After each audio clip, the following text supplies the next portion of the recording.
Prontinho aí para mais um pouco de Bíblia, esse nosso alimento diário que vem do céu? O texto bíblico está no livro de Neemias, capítulo 1, verso 4. Quando ouvi estas palavras, eu me sentei, chorei e lamentei por alguns dias. Fiquei jejuando e orando diante do Deus dos céus. Essas palavras aqui relatam uma experiência vivida por Neemias. Neemias foi um homem humilde e corajoso, um homem de Deus, um visionário. Ele era israelita, vivia na Pérsia, era copeiro do rei da Pérsia e depois ele se tornou governador em Israel. Quando ele diz que, ao ouvir essas palavras, me sentei, chorei, lamentei, é que Neemias havia ouvido notícias ruins a respeito do seu povo, que havia ficado lá em Israel, lá em Jerusalém, depois que eles foram conquistados pelos babilônios. O texto diz que chegou alguém lá de Jerusalém, um dos irmãos de Neemias, e ele perguntou assim: como estão os judeus que sobreviveram ao exílio e a respeito de Jerusalém?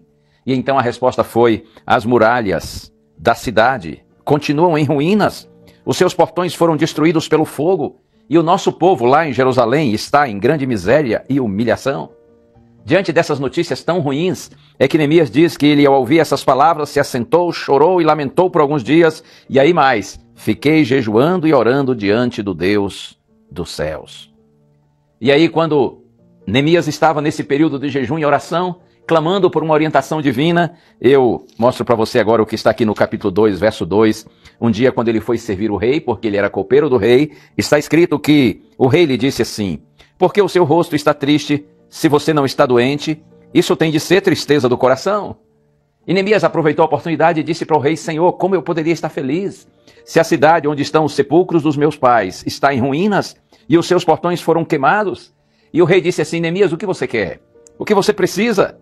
E ele disse que orou a Deus e disse: Senhor, me ilumine para que eu possa dar essa resposta ao rei. E ele disse: peço que o rei me envie a Judá e a cidade onde estão os túmulos dos meus pais para que eu a reconstrua. Olha que pedido ousado e corajoso.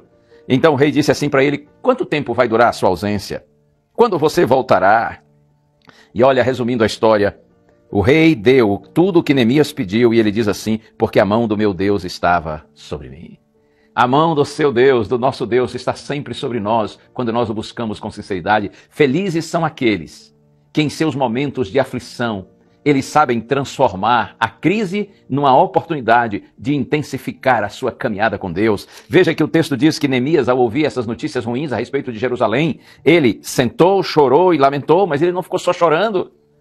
E aliás, não tem problema nenhum chorar quando a gente está aflito, angustiado por alguma razão.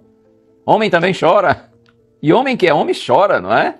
Mas a gente também não pode ficar só chorando. A gente tem que fazer como Neemias, ele diz: fiquei jejuando e orando diante do Deus dos céus.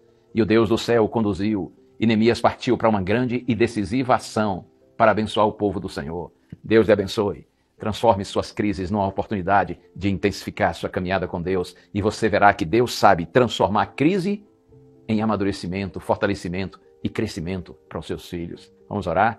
Senhor, nós te louvamos e te agradecemos, porque mesmo no meio das dificuldades, dos momentos áridos desta vida, tu estás conosco. E se nós permanecermos em ti, tu nos darás livramento e vitória para o nosso crescimento. Oramos com gratidão e na certeza dessa bênção, em nome de Jesus. Amém.